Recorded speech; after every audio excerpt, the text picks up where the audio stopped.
ಪ್ರೀತಿಯ ಸಹೋದರರೇ, ವಿಶ್ವಪ್ರವಾದಿ ಮುಹಮ್ಮದ್ ಸಲ್ಲಲ್ಲಾಹು ಅಲೈಹಿ ವಸಲ್ಲಂ ಅವರ ಜನ್ಮ ಜಯಂತಿಯ ಪವಿತ್ರವಾದ ಮಾಸ ಆಗಮಿಸುತ್ತಿರುವ ಹಿನ್ನೆಲೆಯಲ್ಲಿ ಅಲ್ ಮದೀನಾ ವಿದ್ಯಾಸಂಸ್ಥೆ ಹಮ್ಮಿಕೊಂಡಂತಹ ಈ ಜಾಥಾ ನಿಮಗೆ ಗೊತ್ತಿದೆ, ಮುಸ್ಲಿಂ ಜಗತ್ತು ಅತ್ಯಂತ ಸಂಭ್ರಮದಿಂದ ಕಾಣದಂತಹ ಒಂದು ಸಂದರ್ಭ ಪ್ರವಾದಿ ಸಲ್ಲಲ್ಲಾಹು ಅಲೈಹಿ ವಸಲ್ಲಂ ಅವರ ಜನ್ಮ ಮಾಸ. ಅದರಲ್ಲೂ ಕೂಡ ಈ ವರ್ಷದ ವಿಶೇಷತೆ ಏನೆಂದರೆ 1500ನೇ ಈ ತಿಂಗಳಲ್ಲಿ ನಡೆಯುತ್ತದೆ. ಅಂತಹ ಪವಿತ್ರವಾದ ರಬಿಯುಲ್ ಅವ್ವಲ್ ತಿಂಗಳ ಆಗಮನಕ್ಕೆ ಇನ್ನು 2-3 ದಿನಗಳು ಮಾತ್ರ ಬಾಕಿ ಇದೆ. ಒಂದು ಕಾಲದಲ್ಲಿ ಜಗತ್ತಿನಲ್ಲಿ ಅಂಧಾಚಾರಗಳು ಜಗತ್ತು ಅತ್ಯಂತ ಕೆಟ್ಟವಾಗಿದ್ದಂತಹ ಒಂದು ಕಾಲಘಟ್ಟದಲ್ಲಿ ಕೇವಲ ಅರೇಬಿಯನ್ ನಾಡಿನಲ್ಲಿ ಮಾತ್ರಲ್ಲ, ಭಾರತವು ಸೇರಿ ಪೌರಾತ್ಯ ಪಾಶ್ಚಾತ್ಯ ರಾಷ್ಟ್ರಗಳಲ್ಲಿ ಮಾನವೀಯತೆ, ಸಾಮಾಜಿಕ ಮತ್ತು ಸಾರ್ವತ್ರಿಕ ಕ್ಷೇತ್ರಗಳಲ್ಲಿ ಕೂಡ ಕೆಟ್ಟು ಹೋಗಿದ್ದ ಕಾಲದಲ್ಲಿ, ಅಂದರೆ 6 ಅಥವಾ 7ನೇ ಶತಮಾನದಲ್ಲಿ ಆ ಎಲ್ಲ ಕೆಡುಕುಗಳನ್ನು ನಿವಾರಣೆ ಮಾಡಿ ಸುಂದರವಾದ ಒಂದು ಜಗತ್ತನ್ನು ರೂಪಿಸಲಿಕ್ಕೆ ಬೇಕಾಗಿದೆ. ಪ್ರವಾದಿ ಮುಹಮ್ಮದ್ ರಸೂಲುಲ್ಲಾಹಿ ಸಲ್ಲಲ್ಲಾಹು ಅಲೈಹಿ ವಸಲ್ಲಂ ಅವರ ಆಗಮನವಾಗಿದೆ. ಆ ಪುಣ್ಯವಾದ ಐತಿಹಾಸಿಕವಾದ ಕ್ಷಣಕ್ಕೆ 15 ವರ್ಷಗಳು ತುಂಬಿದ ಹಿನ್ನೆಲೆಯಲ್ಲಿ ಇವತ್ತು ಮುಸ್ಲಿಂ ಜಗತ್ತು ಅತ್ಯಂತ ಸಂಭ್ರಮದಿಂದ ಮೀಲಾದ್ ಮಾಸವನ್ನು ಸ್ವಾಗತಿಸ್ತಾ ಇದೆ. ಅದರ ಅಂಗವಾಗಿ ಇವತ್ತು ಅಲ್ ಮದೀನಾ ಈ ಒಂದು ಜಾಥಾವನ್ನು ಹಮ್ಮಿಕೊಂಡಿದೆ. ನನ್ನ ಪ್ರೀತಿಯ ಸಹೋದರರೇ, ಪ್ರವಾದಿ ಮುಹಮ್ಮದ್ ಸಲ್ಲಲ್ಲಾಹು ಅಲೈಹಿ ವಸಲ್ಲಂ ಅವರ ಸಂದೇಶಗಳು ಅದು ಕೇವಲ ಮುಸ್ಲಿಮರಿಗೆ ಮಾತ್ರ ಅಲ್ಲ ಎನ್ನುವುದನ್ನು ನಾವು ತಿಳಿಯಬೇಕು. ಜಗತ್ತಿನಲ್ಲಿ ಯಾವುದೇ ದೊಡ್ಡ ದೊಡ್ಡ ವ್ಯಕ್ತಿಗಳನ್ನು ನೋಡಬಹುದು. ಸ್ವಾಮಿ ವಿವೇಕಾನಂದರಿಂದ ಹಿಡಿದು ಸ್ವಾಮಿ ನಾರಾಯಣ ಗುರುಗಳ ತನಕ, ಗಾಂಧಿ ಹಿಡಿದು ಅದಕ್ಕಿಂತ ಹಿಂದಿನ ಮತ್ತು ಮುಂದಿನ ಎಲ್ಲ ಮೇಧಾವಿಗಳು ಎಲ್ಲ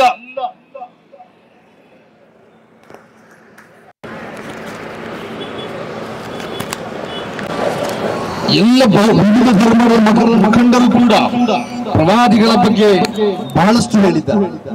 ಪ್ರವಾದಿಗಳ ಸಂದೇಶಗಳು ಕೇವಲ ಮುಸ್ಲಿಮರಿಗೆ ಸೀಮಿತವಲ್ಲ, ಅದು ಸಾರ್ವಕಾಲಿಕ ಮತ್ತು ಸಾರ್ವತ್ರಿಕ.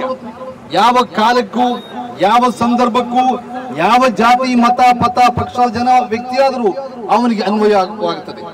ಅದಕ್ಕೆ ಅತ್ಯಂತ ಉತ್ತಮವಾದ ಒಂದು ಉದಾಹರಣೆಯನ್ನು ನಿಮ್ಮ ಮುಂದೆ ನಾನು ಇಡ್ಲಿಕ್ಕೆ ಬಯಸ್ತಾ ಇದ್ದೇನೆ. ಧರ್ಮ ಇವತ್ತು ಅತ್ಯಂತ ಹೆಚ್ಚು ವಿವಾದಕ್ಕೆ ಗುರಿಯಾಗಿರುವ, ಅತಿ ಹೆಚ್ಚು ಚರ್ಚಿಸಲ್ಪಡುತ್ತಿರುವ ವಿಷಯ ಧರ್ಮ.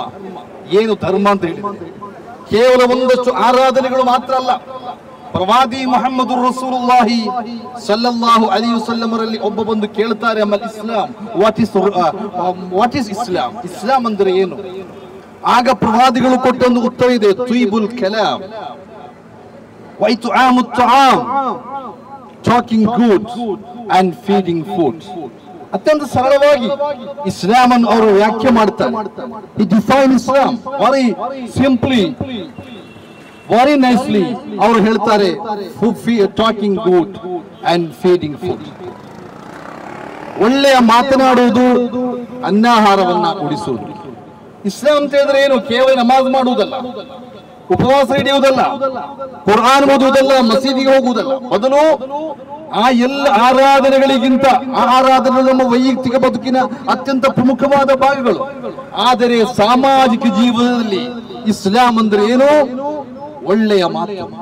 ಇವತ್ತು ಸಮಾಜದಲ್ಲಿ ಕಂಡು ಬರುತ್ತಿರುವಂತಹ ವಿವಿಧ ಸಮಸ್ಯೆಗಳು, ವಿವಿಧ ಗಲಭೆಗಳು, ಆ ನಾನಾ ರೀತಿಯ ಕೋಮು ಗಲಭೆಗಳಿರಬಹುದು, ಕುಟುಂಬ ಕಲಹಗಳಿರಬಹುದು, ಗುಂಪು ಸಂಘರ್ಷಗಳಿರಬಹುದು. ಇದರ ಹಿನ್ನೆಲೆಯಲ್ಲಿ ಇರುವುದು ಕೆಲವು ಮಾತುಗಳು.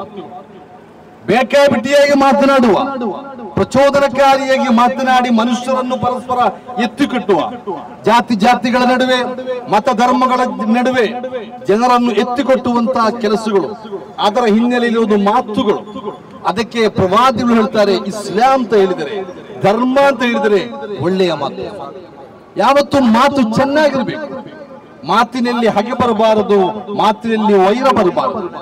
ಅದೇ ರೀತಿ ಅನ್ನಾಹಾರವನ್ನು ಉಳಿಸಬೇಕು. ಧರ್ಮ ಅಂತ ಹೇಳಿದರೆ ಆಹಾರ ಕೊಡುವುದು, ಯಾವ ಜಾತಿ ನೋಡಿಯಲ್ಲ, ಯಾರಿಗೆ ಹಸಿದೆ ಅವರಿಗೆ ಆಹಾರ ಕೊಡಬೇಕು. ಅದು ಶ್ರೀಮಂತ ಇರಬಹುದು, ಕೇವಲ ಬಡವ ಮಾತ್ರ ಅಲ್ಲ. ಬಡವರು ಸಾಮಾನ್ಯವಾಗಿ ಹಸಿರಿತ್ತಲೇ ಇರ್ತಾರೆ, ಅವರಿಗೆ ಕೊಡಬೇಕು. ಯಾವುದಾದ್ರೂ ಒಂದು ಸಂದರ್ಭದಲ್ಲಿ ಒಬ್ಬ ಶ್ರೀಮಂತ ಹಣ ಬೇಕಾದಷ್ಟಿದೆ, ಅಲ್ಲಿ ಊಟ ಮಾಡಲಿಕ್ಕೆ ವ್ಯವಸ್ಥೆ ಇಲ್ಲದ, ಹೋಟೆಲ್ಗಳಿಲ್ಲದ ಒಂದು ಸ್ಥಳಾಂತರ ಇಟ್ಟುಕೊಳ್ಳಿ, ಆಗ ನಿನ್ನ ಬಳಿ ಆಹಾರ ಇದ್ದರೆ ಅವನಿಗೆ ಉಣ್ಣಿಸಬೇಕು. ಅದು ಧರ್ಮ. ಯಾರು who is the best Muslim, ಅತ್ಯಂತ ಒಳ್ಳೆಯ ಮುಸ್ಲಿಂ ಯಾರು ಅಂತ ಕೇಳಿದಾಗ ಪ್ರವಾದಿ ಸಲ್ಲಲ್ಲಾಹು ಅಲೈಹಿ ವಸಲ್ಲಂ ಹೇಳ್ತಾರೆ, ಯಾರು ಮನ್ ಸಲಿಮಲ್ ಮುಸ್ಲಿಮೂನ ಮಿನ್ ಲಿಸಾನಿ ವ ಯದಿಹಿ, ಯಾರ ಕೈ ಮತ್ತು ನಾಲಿಗೆಯಿಂದ ಇತರರು ಸುರಕ್ಷಿತರಾಗಿರ್ತಾರೆ ಅವನ ಮುಸ್ಲಿಂ, ಒಳ್ಳೆಯ ಮುಸ್ಲಿಂ ಅವ. ಈ ರೀತಿ ಧರ್ಮವನ್ನು ಕೇವಲ ಆಚರಣೆಗಳಿಗೆ ಸೀಮಿತ ಮಾಡದೆ, ಅದ್ದೀನು ಅನ್ ನಸೀಹ, ಧರ್ಮ ಅಂತ ಹೇಳಿದ್ರೆ ನಸೀಹ, ಒಳಿತನ್ನು ಬಯಸುವುದು, ಎಲ್ಲರಿಗೂ ಕೂಡ ಸದುಪದೇಶ ಕೊಡುವುದು, ಎಲ್ಲರಿಗೂ ಒಳ್ಳೆಯದನ್ನು ಬಯಸುವುದು. ಭೂಮಿಯ ಮೇಲೆ ಇರುವ ಪ್ರತಿಯೊಂದು ಜೀವಿಯೊಂದಿಗೂ ಕರುಣೆಯನ್ನು ತೋರಬೇಕು. ಎಷ್ಟ ತನಕ ಅಂತ ಹೇಳಿದರೆ ಒಂದು ಇರುವೆಯನ್ನಾದ್ರೂ ಸರಿ ನೀವು ಸುಟ್ಟುಕೊಳ್ಳಬಾರದು ಅಂತ ಹೇಳ್ತಾರೆ ಪ್ರವಾದಿ ಸಲ್ಲಲ್ಲಾಹು ಅಲೈಹಿ ವಸಲ್ಲಂ.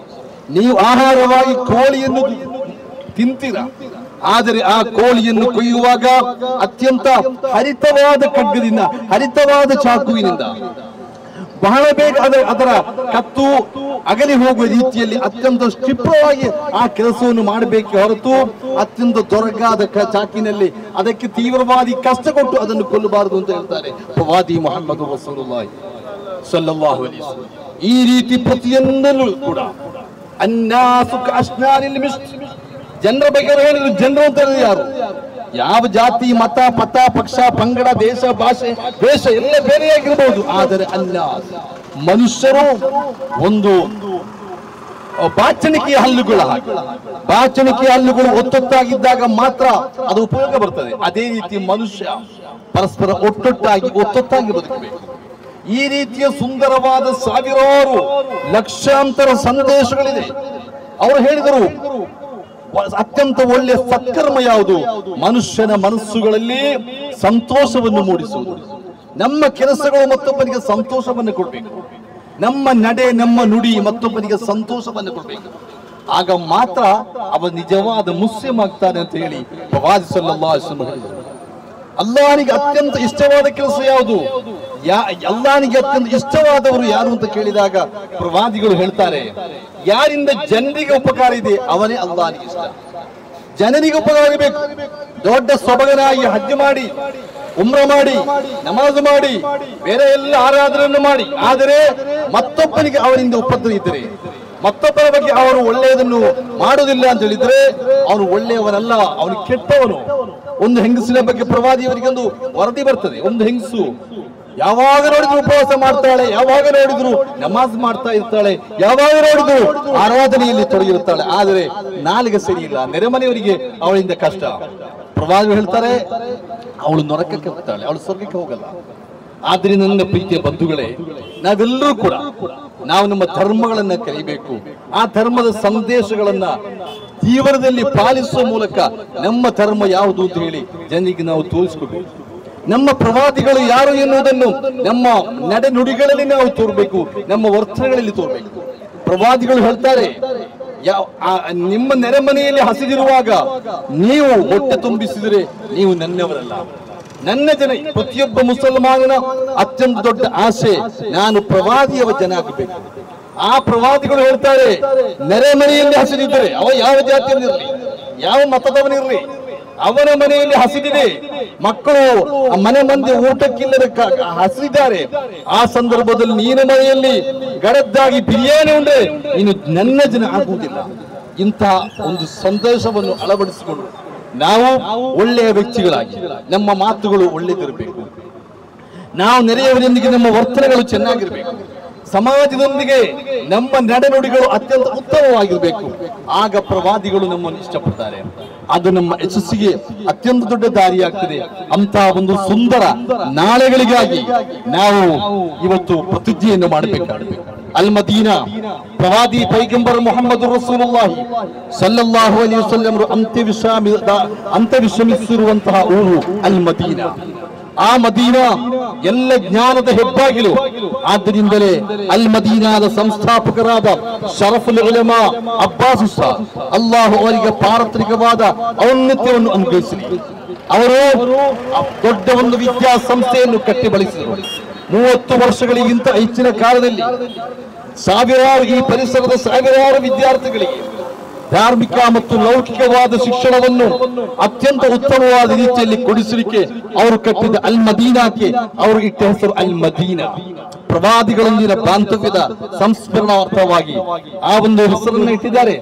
ಆದ್ದರಿಂದ ಇವತ್ತು ಕಳೆದ 16 ವರ್ಷಗಳಿಂದಲೂ ಪ್ರವಾದಿಗಳ ಜನ್ಮ ಮಾಸಾಚರಣೆ ಸಂಭ್ರಮವನ್ನ ಜಗತ್ತಿನ ಮುಂದೆ ತಿಳಿಸುವುದಕ್ಕೆ ಬೇಕಾಗಿ ಇಂತಹ ಒಂದು ರ್ಯಾಲಿಯನ್ನು ನಾವು ಮಾಡ್ತಾ ಇದ್ದೇವೆ. ಈ ಕಾರ್ಯಕ್ರಮವನ್ನು ವೀಕ್ಷಿಸಿದ, ಇದಕ್ಕೆ ಸಹಕರಿಸಿದ ಎಲ್ಲರಿಗೂ ಕೂಡ ಈ ಸಂದರ್ಭದಲ್ಲಿ ಕೃತಜ್ಞತೆಗಳನ್ನು ಹೇಳುತ್ತಾ ನಮ್ಮ ಮುಂದಿನ ಬದುಕು ಪ್ರವಾದಿಗಳ ಸಂದೇಶಗಳ ಒಂದು ಜೀವಂತ ಸ್ವರೂಪವಾಗಿ ಬದಲಾಗಲಿ ಎನ್ನುವ ಹಾರೈಕೆಯೊಂದಿಗೆ ಅಲ್ಹಮ್ದುಲಿಲ್ಲಾಹಿ ರಬ್ಬಿಲ್ ಆಲಮೀನ್. ಎಲ್ಲರಿಗೂ ಈದ್ ಮೀಲಾದಿನ ಶುಭಾಶಯಗಳೊಂದಿಗೆ ಜೈ ಹಿಂದ್, ಜೈ ಜಗತ್. ಅಸ್ಸಲಾಮು ಅಲೈಕುಂ ವರಹಮತುಲ್ಲಾಹಿ ವಬರಕಾತುಹು.